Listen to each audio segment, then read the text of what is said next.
안녕하세요. 세계를 읽다 셰익스피어입니다. 한국 언론이 소개하지 않는 다양한 뉴스를 대신 읽어드립니다. 오늘 다룰 주제는 정말 충격적입니다.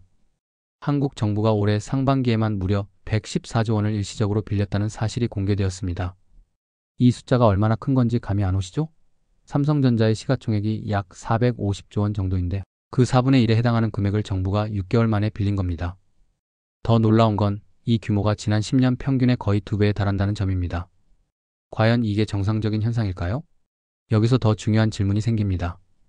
혹시 이 상황이 과거 그리스나 이탈리아가 겪었던 재정위기의 전조 현상은 아닐까요? 오늘 이 영상을 끝까지 보시면 다음 세 가지를 확실히 알게 됩니다. 1. 한국 정부가 왜 이렇게 많은 돈을 갑자기 빌렸는지. 2. 과거 유럽 재정위기 국가들과 한국의 결정적 차이점이 무엇인지. 3. 앞으로 우리가 주의 깊게 봐야 할 위험 신호들은 무엇인지. 특히 마지막 부분에서는 일반 국민들이 이런 거시경제 변화에 어떻게 대비해야 하는지까지 구체적으로 말씀드리겠습니다. 그럼 지금부터 시작하겠습니다. 114조 차입의 정체를 파헤치다. 먼저 이 놀라운 사실이 어떻게 공개되었는지부터 살펴보겠습니다. 지난달 국회기획재정위원회장 혜영 의원이 한국은행과 기획재정부로부터 받은 자료를 분석한 결과 2025년 상반기에 정부가 일시적으로 차입한 자금이 113조 7천억 원에 이른다는 사실이 밝혀졌습니다. 이를 업무 용어로 재정증권이라고 부르는데 쉽게 말해서 정부가 급하게 돈이 필요할 때 임시로 발행하는 단기 빚 증서라고 보시면 됩니다. 재정증권의 개념을 이해하기 위해 간단한 비유를 들어보겠습니다. 여러분이 월급 날까지 며칠 남았는데 급하게 돈이 필요하다면 어떻게 하시나요? 신용카드 현금 서비스를 받거나 단기 대출을 받을 겁니다. 재정증권이 바로 그런 개념입니다. 정부도 세금이 들어오는 시기와 돈이 나가야 하는 시기가 항상 일치하지 않습니다. 예를 들어 공무원 급여는 매달 나가야 하는데 종합소득세는 5월에 몰려서 들어오죠. 이런 시간차를 메우기 위해 한국은행으로부터 일시적으로 돈을 빌리는 것이 재정증권입니다. 문제는 올해 상반기 114조 원이라는 숫자가 예년에 비해 너무 크다는 점입니다. 지난 10년간 연평균 재정증권 발행 규모가 60에서 70조 원 수준이었는데 올해는 상반기만으로도 그 거의 2배에 달하는 금액을 빌린 겁니다. 이유는 크게 세 가지로 나눌 수 있습니다.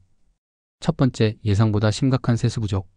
2024년 하반기부터 경기 둔화가 본격화되면서 법인세와 소득세 수입이 크게 줄었습니다. 특히 부동산 거래 감소로 인한 양도소득세 수입 급감이 컸습니다. 기획재정부 발표에 따르면 2024년 국세 수입이 전년 대비 약 20조 원 감소했고 이런 추세가 2025년에도 이어지고 있습니다. 두 번째, 장기 국채 발행의 부담. 정부가 장기적으로 돈을 빌리려면 10년, 20년 만기의 국채를 발행해야 합니다. 하지만 현재 금리가 높은 상황에서 장기 채권을 발행하면 향후 몇십 년간 높은 이자를 계속 지급해야 합니다. 그래서 일단 단기로 빌려서 상황을 버티고 금리가 내려가면 그때 장기 채권으로 갈아타겠다는 전략을 쓰고 있는 것으로 보입니다. 세 번째, 급증하는 복지 지출. 고령화로 인한 연금 지출, 기초생활보장급여, 각종 복지 수당들의 지출 시기는 정해져 있지만 이를 뒷받침할 세수가 충분하지 않은 상황입니다. 재정당국의 공식 입장은 기획재정부는 이에 대해 일시적 현상이며 정상적인 재정 운용의 범위 내라고 설명하고 있습니다. 최상목 경제부총리도 최근 기자간담회에서 단기 유동성 관리 차원에서 재정증권을 활용하는 것은 주요국에서도 흔히 볼 수 있는 현상이라고 밝혔습니다. 하지만 문제는 그 규모입니다. 아무리 정상적인 현상이라고 해도 갑자기 2배로 늘어나는 건 뭔가 구조적인 문제가 있다는 신호일 수 있거든요. 그렇다면 이런 상황을 국제적으로는 어떻게 봐야 할까요? 먼저 좋은 소식부터 말씀드리면 한국의 전체적인 정부 부채 수준은 여전히 양호합니다. 2024년 기준 한국의 GDP 대비 정부 부채 비율은 46.80%를 기록했습니다. 이는 OECD 평균인 70% 대비 상당히 낮은 수준입니다. 또한 2023년 일반 정부 부채 대비 비율은 50.7%로 전년 대비 0.9%p 상승했지만 여전히 관리 가능한 수준으로 평가됩니다. 하지만 증가 속도가 문제입니다. 국제결제은행 BIS 자료에 따르면 한국의 정부 부채는 비중은 작지만 최근 증가율이 가장 높았다고 지적되고 있습니다. 그리스 이탈리아 사례 완전 분석 지금 시작합니다. 2010년 유럽을 뒤흔든 재정 쓰나미. 이제 본격적으로 과거 사례를 살펴보겠습니다. 한국의 현 상황을 제대로 평가하려면 그리스와 이탈리아가 어떻게 위기에 빠졌는지 정확히 알아야 합니다. 2009년 10월 그리스에서 정권 교체가 이루어지면서 재정 적자 은폐가 나타났습니다. 전통적인 그리스의 재정 적자는 GDP의 4% 정도라고 발표했지만 실제로는 13% 가까이 커지면서 부채도 국내 총생산의 113%에 이르고 있었습니다. 이 한 문장이 모든 것을 설명합니다. 그리스 위기의 핵심은 숨겨진 부채와 조작된 통계였습니다. 그리스 위기의 전개 과정. 2009년 10월 신정부가 전임 정부의 재정 적자 조작 사실을 폭로. 2010년 1월 유럽위원회가 그리스 통계의 미비를 공식 지적. 2010년 5월 첫 번째 구제금융 합의 1,100억 유로. 2012년 3월 두 번째 구제금융 1,300억 유로. 2015년 7월 세 번째 구제금융 860억 유로. 총 3차례에 걸쳐 약 3,300억 유로, 하나로 약 450조 원의 구제금융을 받았습니다. 이는 그리스 GDP의 2배가 넘는 규모였습니다. 그리스 위기의 근본적 원인들. 그리스 경제 위기의 주요 원인은 공공부문의 비효율성과 뿌리 깊은 부정부패, 과다한 사회보장비 지출과 취약한 제조업 경쟁력 등이었습니다. 요리오스 파판드레우 그리스 총리는 부정부패와 탈세가 그동안 공공부문이 살아온 방식이라고 말했습니다. 구체적으로 분석해보면 1. 구조적 재정 적자. 공무원 과다 고용 및 과도한 연금 지급과 탈세율이 GDP의 20% 이상으로 인한 재정 적자, 그리고 비효율적인 국영기업 운영으로 인한 구조적인 재정 적자를 야기했습니다. 2. 경쟁력 부족. 제조업 기반이 취약하고 관광업과 해운업에 과도하게 의존하는 경제구조로 혁신과 생산성 향상 부족으로 인한 문제점입니다. 3. 유로존의 구조적 한계. 유로존의 구조는 결국에는 각 국가별로 독자적 통화 정책 불가능하게 만듭니다. 이는 결국 환율 조정을 통한 경쟁력 회복 불가능하게 만들었습니다. 그렇다면 이탈리아는 어땠을까요? 이탈리아는 그리스와는 조금 다른 양상을 보였습니다. 2011년 이탈리아의 디폴트 위기가 다시 고조되었습니다. 1위 독일, 2위 프랑스에 이어 유로존 3위의 경제대국인 이탈리아는 유럽연합이 그리스 디폴트 위기를 제대로 해소하지 못하자 그 연쇄 효과로 피해를 입게 되었습니다. 이탈리아의 문제점은 무엇이 있을까요? 1. 역사적으로 높은 부채 수준. 1990년대부터 GDP 대비 100% 이상 유지하여 왔습니다. 2024년 최근 집계된 자료로는 약 135% 수준이라고 합니다. 2. 낮은 경제 성장률. 지난 20년간 연평균 성장률 1% 미만에 그쳤고 생산성 정체 및 구조개혁 지연이 되고 있습니다. 3. 정치적 불안정. 잦은 정권 교체로 일관된 정책 추진이 어렵습니다. 이는 구조개혁에 대한 사회적 저항의 반영이라고도 보입니다. 유로존의 구조적 딜레마에 대해서 앞서 언급했는데 조금 더 자세하게 분석해 보겠습니다. 그리스와 이탈리아 위기에서 공통적으로 나타난 가장 큰 문제는 통화 주권의 부재였습니다. 이 국가들은 자국 화폐를 가지고 있어 화폐 금리를 낮추고 올리고 하는 화폐 절상, 절하가 가능하지만 그리스는 현재 유로존과 유로화에 경제적으로 종속되다시피 한 상황이어서 이마저도 불가능합니다. 일반적으로 국가가 재정 위기에 처하면 다음과 같은 수단들을 쓸 수 있습니다. 중앙은행의 국채 매입이는 국가가 돈을 찍어서 정부 부채를 사들이는 방식입니다. 환율 절하로 수출 경쟁력을 높여 경제를 살리는 방법이 있습니다. 독립적 금리 정책을 통해 경기에 맞춰 금리를 조절하는 방법이 있습니다. 하지만 유로존 국가들은 이 모든 수단을 포기한 상태였습니다. 유럽중앙은행 ECB 모든 통화 정책을 담당하고 환율은 독일 등 강국들의 상황에 맞춰 결정되니까요. 그리스와 이탈리아에서 공통적으로 나타난 현상이 바로 시장 신뢰 상실의 악순환이었습니다. 재정 적자 확대로 국채 금리가 상승하고 이자 부담 증가가 되고 재정 적자는 더 확대가 됩니다. 그리고 이는 시장 신뢰를 더 하락시키는 요인이 되고 다시 국채 금리가 더 상승하는 게 계속해서 반복되는 현상입니다. 이 악순환이 한번 시작되면 멈추기가 매우 어렵습니다. 그리스의 경우 10년 만기 국채 금리가 30%를 넘나드는 지경에 이르렀습니다. 그리스가 받은 구제금융에는 가혹한 조건들이 따랐습니다. 공무원 대대적 감축과 최저임금 20% 삭감, 연금 급여 대폭 축소, 국영기업 민영화, 그리고 각종 세금 인상이 그 조건이었습니다. 이 과정에서 그리스 경제는 2008년에서 2016년 사이 25% 이상 위축되었고 실업률은 27%까지 치솟았습니다. 이탈리아는 그리스만큼 극단적이지는 않았지만 여전히 구조적 문제들을 안고 있어 시한폭탄으로 불리고 있습니다. 이제 한국과 유럽 위기국들의 차이점을 구체적으로 분석해 보겠습니다. 가장 명확한 차이점은 부채 규모입니다. 한국의 부채 규모는 2024년 기준 GDP 대비 46.8%에 불과합니다. 이는 그리스의 GDP 대비 158.3%와 이탈리아의 GDP 대비 135.3%인 부채 수준의 3분의 1 수준입니다. 이는 아직 안전마진이 충분하다는 의미입니다. 더 중요한 건 한국의 부채 증가 패턴입니다.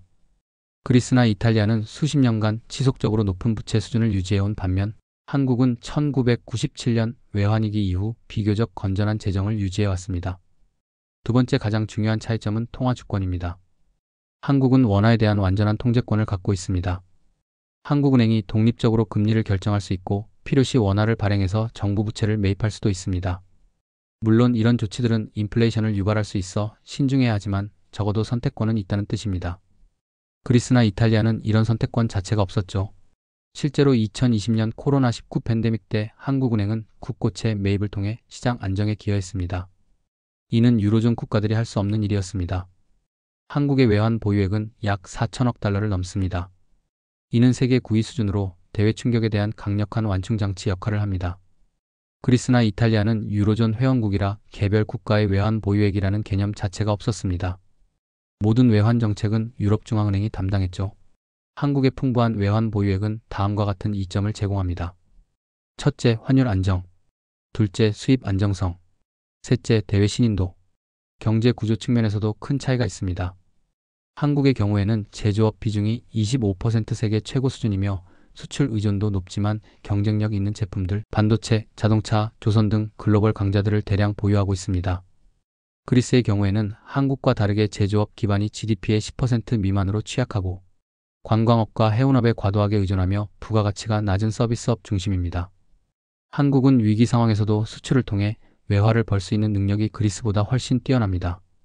이러한 기조는 국제 신용평가에서도 두드러지게 나타납니다.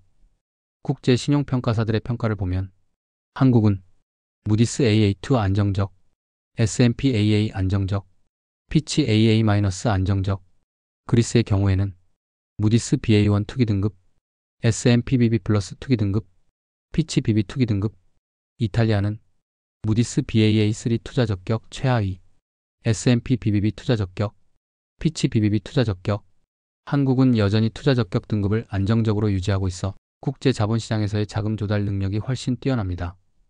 그렇다고 마냥 안심할 수는 없습니다. 현재 한국이 겪고 있는 상황과 그리스 이탈리아 위기 초기의 유사점들도 분명히 존재합니다. 급격한 세수 감소와 복지 지출 증가의 압박, 단기 차입 증가 및 구조적 재정 개혁의 지연이 나타나고 있습니다. 특히 한국의 급속한 고령화는 그리스나 이탈리아보다 훨씬 빠른 속도로 진행되고 있어 장기적으로는 더 큰 도전이 될 수 있습니다. 가장 우려되는 시나리오로는 구조화의 위험이 존재합니다. 현재 한국 상황에서 가장 우려되는 것은 일시적 차입이 구조적 패턴으로 굳어지는 것입니다. 만약 다음과 같은 상황이 지속된다면 세수 회복이 계속 지연, 복지 지출은 계속 증가, 재정증권 발행이 상시화. 이렇게 되면 시장에서 한국 정부의 재정관리 능력에 의구심을 갖기 시작할 수 있습니다. 한국이 특별히 주의해야 할 위험 요소들은 무엇이 있을까요? 첫 번째, 대외 의존도가 높은 경제 구조입니다. 수출 의존도가 높아 글로벌 경기 침체 시 세수에 직격탄을 줍니다. 두 번째, 급속한 고령화는 OECD 최고 수준의 속도이며 이는 복지 지출 급증이 예상됩니다. 세 번째는 가계부채 문제입니다. 가계부채 비율이 높아 경기 둔화 시 소비가 위축되고 이는 세수 감소의 가속화로 이어질 수 있습니다. 네 번째, 부동산에 과도하게 의존하는 세수 구조입니다. 부동산 거래 감소 시 양도소득세, 취득세 등이 급감하여 세수 확보에 문제가 될 수 있습니다. 마지막으로 수도권 집중 현상입니다. 지방의 세수 기반이 약해 중앙정부 의존도가 심화되는 것입니다. 현재 정부가 쓸 수 있는 정책 수단들도 각각 한계가 있습니다. 세수 확대 정책에 한계가 있습니다.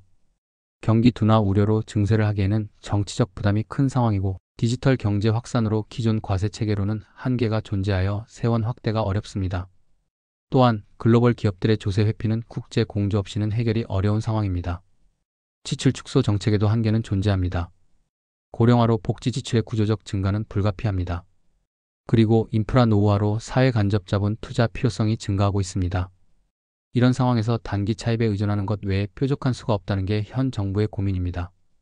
한국의 재정 상황을 더욱 어렵게 만드는 것은 국제적 불안 요소들도 존재합니다.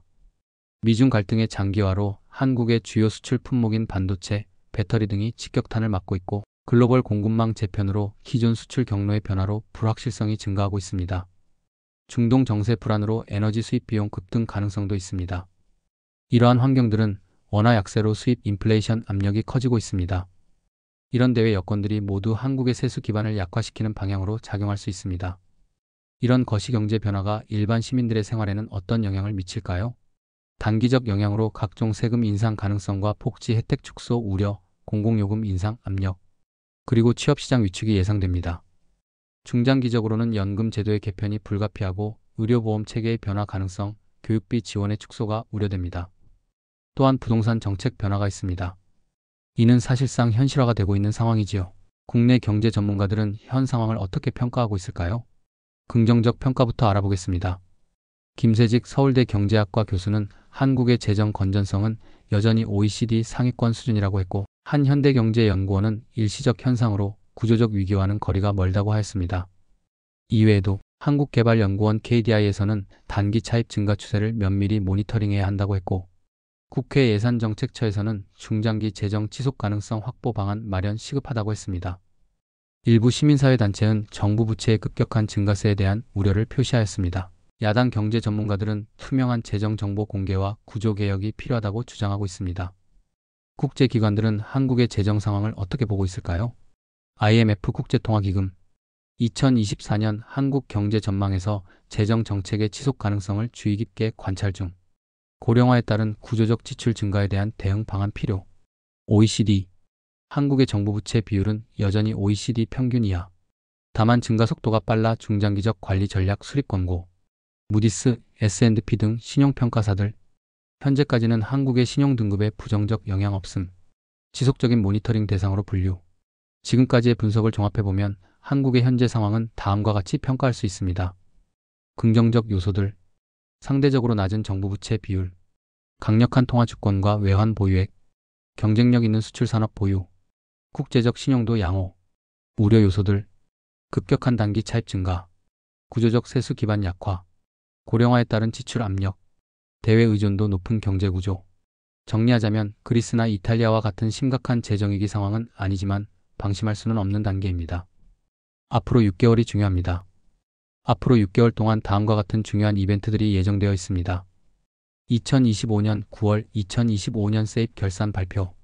2025년 10월 2026년 예산안 국회 심의. 2025년 11월 국정감사를 통한 재정 상황 점검. 2025년 12월 내년도 예산안 확정. 이 기간 동안 정부가 어떤 재정 정책을 내놓느냐에 따라 시장의 평가가 크게 달라질 수 있습니다.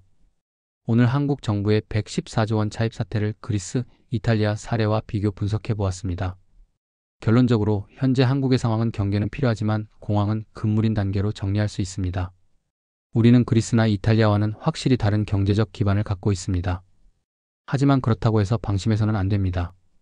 중요한 건 이런 변화들을 미리 알고 개인적으로나 사회적으로나 적절한 대응을 준비하는 것입니다. 마지막으로 여러분께 질문을 드리고 싶습니다. 현재 한국 정부의 114조 차입이 위험하다고 보시나요? 아니면 관리 가능한 수준이라고 생각하시나요? 그리스, 이탈리아와 한국의 차이점 중에서 가장 중요하다고 생각하는 것은 무엇인가요? 정부가 어떤 대책을 우선적으로 취해야 한다고 생각하시는지 댓글로 의견을 들려주세요. 개인적으로는 이런 거시경제 변화에 어떻게 대비하고 계신가요? 여러분의 생각과 경험을 댓글로 공유해 주시면 다음 영상 제작에 많은 도움이 될 것 같습니다. 앞으로도 세계를 읽다 셰익스피어는 한국 언론이 놓치고 있는 중요한 글로벌 이슈들을 여러분께 전해드리겠습니다. 구독과 좋아요, 그리고 알림 설정으로 함께 해주세요. 오늘도 세계를 읽어주셔서 감사합니다. 다음 영상에서 뵙겠습니다.